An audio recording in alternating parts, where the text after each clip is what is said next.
কামৰূপৰ দক্ষিণ সিঙৰাৰ যুৱকৰ বহিৰাজ্যত ৰহস্যজনক মৃত্যু। পত্নীৰ পৰকীয়া প্ৰেমৰ বাবে হত্যাৰ সন্দেহ। কামৰূপৰ দক্ষিণ সিঙৰাৰ পৰা কৰ্মসূত্ৰে বহিৰাজ্যত যোৱা যুৱকৰ অস্বাভাৱিক মৃত্যুক লৈ অঞ্চলজুৰি শোকৰ ছাঁ। কাম দিয়াৰ প্ৰলোভনেৰে নিজ পত্নীয়ে দক্ষিণ সিঙৰাৰ মামুদ আলীক উত্তৰ প্ৰদেশৰ লক্ষ্ণৌলৈ ফুচলাই নি হত্যা কৰাৰ অভিযোগ স্থানীয় লোকৰ। যোৱা 22 জুলাইত লক্ষ্ণৌৰ মেলানীৰ ফুটপাথত মামুদৰ মৃতদেহ উদ্ধাৰ কৰিছিল উত্তৰ প্ৰদেশ আৰক্ষীয়ে।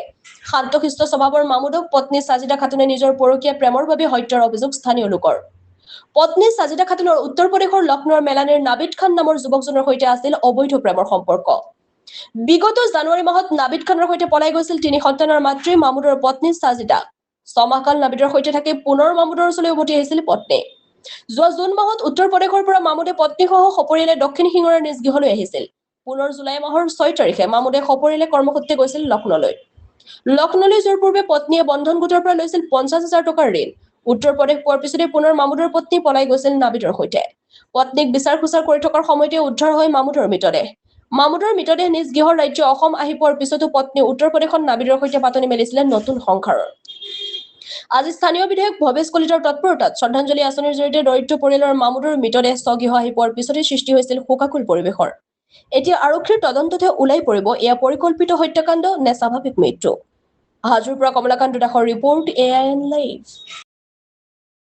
উত্তৰাকাৰী গাঁৱৰ দক্ষিণ সিংৰাৰ বাসিন্দাৰ মামুদ আলীক তেখেতৰ স্ত্ৰী প্ৰলোভনেৰে লৈ লক্ষ্ণৌত লৈ বিষ পান কৰোৱাই মৃত্যুবৰণ কৰে।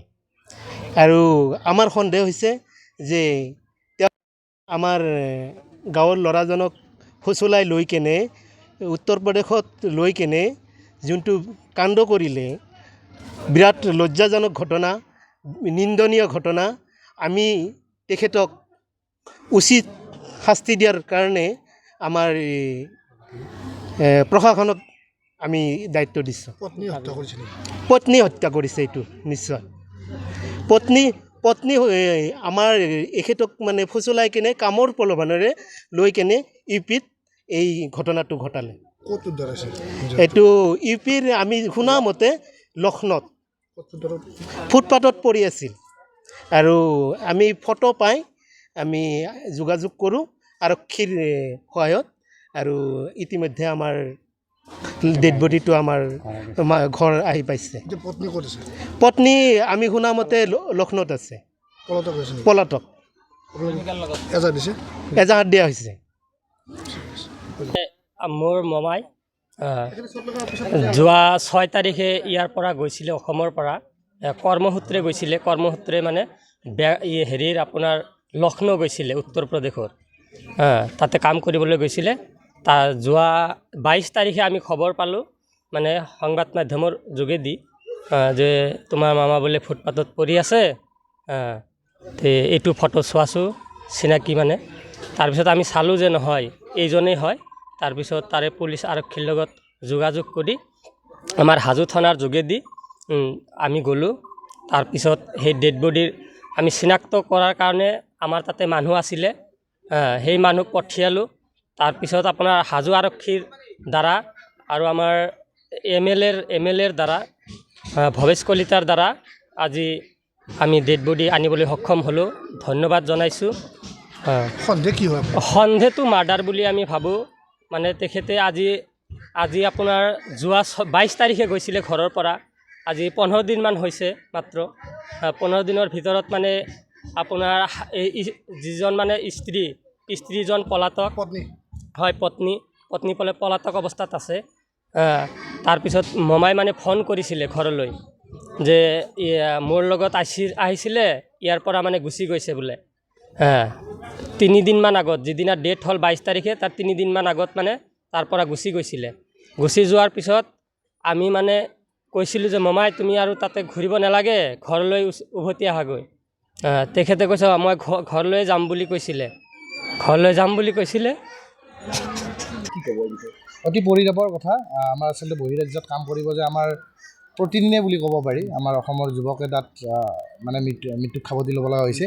ঠিক তেনেকুৱা ঘটনা এটা আমাৰ হাজো আৰক্ষী থানাৰ অন্তৰ্গত ৰঙিয়া বিধানসভা সমষ্টিৰ অন্তৰ্গত দক্ষিণ সিংৰা গাঁৱৰ এজন খুব শান্তসুস্থ যুৱক মামুদ আলী। তেওঁ কৰ্মসূত্ৰে উত্তৰ প্ৰদেশৰ লক্ষ্ণৌত কাম কৰি আছিলে। আৰু কিছুদিন আগতে ঘৰত আহিছিল আৰু যোৱা 6 তাৰিখে পুনৰবাৰ তেওঁ পত্নী সহ লক্ষ্ণৌলৈ গৈছিলে। যাওঁতে যোৱা 22 তাৰিখে নিশা বোধ হয় আৰু 23 তাৰিখে ৰাতিপুৱা গাঁৱলৈ খবৰ আহে যে তাত থানাই মানে তাৰে থানাই মানে আৰক্ষীয়ে ডেড বডি এটা পাইছে আৰু ঘৰলৈ খবৰ দিয়ে। তাৰপিছত গম পোৱা হয় যে এইটো মামুদ আলীৰ মৃতদেহ হয়। এইটো উত্তৰ প্ৰদেশৰ মেলানী নামৰ এখন সৰু ঠাই, সেই ঠাইত তেখেতৰ মৃতদেহটো তাত পায়। তাৰপিছত তাত এখন প্লেটফৰ্মত পাইছিলে, ফুটপাথৰ মানে প্লেটফৰ্মত। তাৰপিছত ঘৰলৈ খবৰ আহে, যিহেতুকে আমাৰ অতি গৰীব ঘৰৰ ল'ৰা, আমাৰ ইয়াৰে উদীয়মান যুৱক কেইজনমানে আৰু আমি লগ আমাৰ হাজো আৰক্ষীৰ লগত যোগাযোগ কৰোঁ। হাজো আৰক্ষীয়ে আমাক পৰামৰ্শ দিয়ে। তাৰপিছত আমাৰ ৰঙিয়া বিধানসভা সমষ্টিৰ সন্মানীয় বিধায়কৰ নিৰ্দেশত কামৰূপ জিলা আৰক্ষী অধীক্ষকৰ তৎপৰতাত যি চৰকাৰী আমাৰ অভিলাষী আঁচনি আছে, শ্ৰদ্ধাঞ্জলি আঁচনি, এই শ্ৰদ্ধাঞ্জলি আঁচনিৰ জৰিয়তে তেখেতক তাৰ পৰা বিমানযোগে, বিশেষ বিমানযোগে যি ইয়ালৈ অনা হয়, ঘৰলৈ অনা হয়। আপোনালোকে দেখিছে খুব শোকাকুল পৰিৱেশ ইয়াত, খুব কাৰণ অতি ভদ্ৰ ল'ৰা আছিলে তেওঁ। এইবাৰতো তেখেতে পত্নীক লগত লৈ গৈছিল, পত্নীক আগতো লগত লৈ গৈছিলে। এইবাৰো যোৱা 6 তাৰিখে পুনৰবাৰ তাত কামৰ সন্ধানত গৈছিলে। গৈ আকৌ এইটো 22 তাৰিখে বা 23 তাৰিখে খবৰটো আহিলে। হত্যাকাণ্ড নে? এইটো এতিয়া আমি সন্দেহ কৰিছোঁ হত্যাকাণ্ড হ'ব পাৰে, কাৰণ অতি শান্তশিষ্ট ল'ৰা আছিল।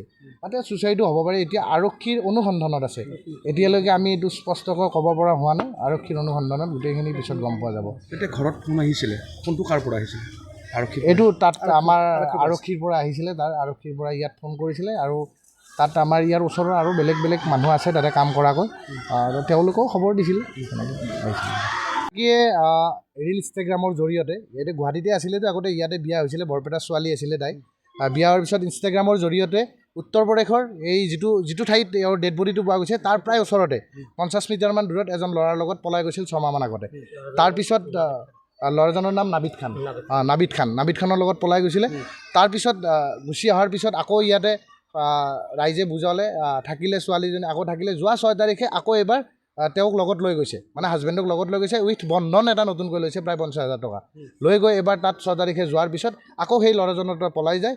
পলাই যোৱাৰ পিছত এই মানে সেই যিটো প্লেটফৰ্ম, সেই প্লেটফৰ্মৰ ওচৰতে পাইছে আৰু প্লেটফৰ্মৰ 50 মিটাৰমান দূৰত সেই মহিলাজনী য'ত পলাই গৈছে, এই খান নামৰ ল'ৰাজনৰ ঘৰত, নাবিদ খানৰ, তাৰ 50 মিটাৰমানৰ ওচৰতে।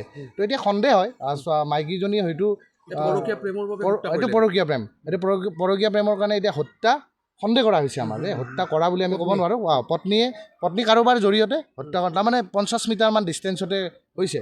এতিয়া আমি সন্দেহে কৰিছোঁ এইটো ছুচাইডো হ'ব পাৰে, কিন্তু এতিয়া আৰক্ষীৰ পৰকীয়া প্ৰেম আছিলে মাইকীগৰাকী, হয়, নাবিদ খানৰ লগত, হয়, এইটো হত্যা হ'ব পাৰে, এইটো হ'ব পাৰে, নহ'ব বুলি আপুনি ক'ব নোৱাৰে। এতিয়া আৰক্ষীয়ে যিহেতুকে ইনভেষ্টিগেশ্যন কৰি আছে, ইয়াৰ পিছত সঠিক উত্তৰটো ওলাব। আৰক্ষী তদন্তত আছে। এতিয়া মহিলাজনী তাতেই আছে, সেই ল'ৰাজনৰ ঘৰতে আছে, বডিৰ লগত তেওঁ অহা নাই।